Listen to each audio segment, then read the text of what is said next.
নাম সাব্বির হোসেন। আমি বর্তমানে সৌদি আরবের রিয়াদে থাকি।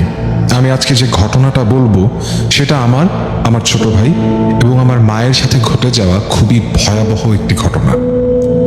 এখন ঘটনায় আসি। 2017 সাল, আমি তখন ইন্টার সেকেন্ড ইয়ারে পড়ি। আমার ছোট ভাই ক্লাস 9-এ পড়ে। আমার মা একজন গৃহিণী এবং আমার বাবা তখন সৌদি ছিলেন।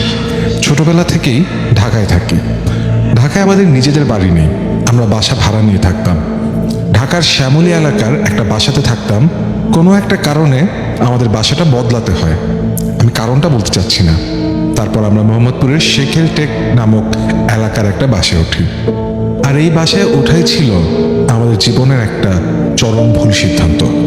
বাসাটি ছিল খুবই পুরনো। বলতে গেলে ওই এলাকায় সবচাইতে পুরনো বাসা এই একটাই আছে। বাসাটি ছিল 4 তলা ছাদ নিয়ে 5 তলা। ছাদে রুম করা ছিল, আমরা ওখানেই ভাড়া নিই। তো ছাদে আমরাই থাকতাম। আমাদের রুমের ওপরে ওঠার কোনো সিঁড়ি ছিল না। যদি ওপরে ওঠা লাগে তাহলে আলাদা মই দিয়ে উঠতে হবে। বাসাটায় যখন উঠি তখন খেয়াল করলাম রুমগুলো অনেক বেশি নোংরা হয়ে আছে। আমরা এর আগেও বাসা বদল করেছি, কিন্তু এত নোংরা কখনো হতে দেখিনি। মনে হচ্ছিল বছরখানেক ধরে এভাবেই ফাঁকা পড়ে আছে রুমগুলো। বলে রাখা ভালো, বাসা হিসেবে ভাড়া খুবই কম ছিল, তাই আমার আম্মু বাসাটি সিলেক্ট করে। চারদিকে মাকড়সার জাল দিয়ে রুমগুলো ভরা। যাই হোক, পরিষ্কার করে আমরা আমাদের আসবাবপত্রগুলো গুছালাম। ওই দিন সবাই ক্লান্ত ছিলাম, তাই ঘুমিয়ে পড়লাম। আমি, আমার ছোট ভাই সারাদিন স্কুল, কলেজ, কোচিং এগুলো নিয়েই বাইরেই থাকতাম বেশিরভাগ সময়। আম্মুকে সারাদিন বাসায় একা থাকতে হয়, আর আব্বু তো দেশের বাইরেই। বেশিরভাগ ঘটনা আম্মুকে ফেস করতে হয়েছে। বাসাটিতে ওঠার 3-4 দিন পর একদিন আম্মু আমাকে বলে, তুই কি রাতে কোনো কান্নার শব্দ শুনিস? কোনো বাচ্চার কান্নার শব্দ, 5-6 মাসের বাচ্চা? আমি বললাম, কই না তো, আমি তো এমন কিছু শুনি না। আম্মু বলল, আচ্ছা, আজ রাতে তোকে শোনাবো। ঘটনা এগুনোর আগে আমি বাসাটার একটু বিবরণ দিই, তাহলে সবার বুঝতে সুবিধা হবে। বাসাটা 2 রুমের। মেইন দরজা দিয়ে ঢুকলেই এক রুম, তারপর ছোট একটা ড্রয়িং রুম, তারপর আরেকটা রুম। ভেতরের রুমে থাকতো আম্মু এবং আমি, আর আমার ছোট ভাই মেইন দরজার সাথে রুমটায় থাকতো। আম্মুর রুমের সাথে টয়লেট এবং রান্নাঘর অ্যাটাচড ছিল।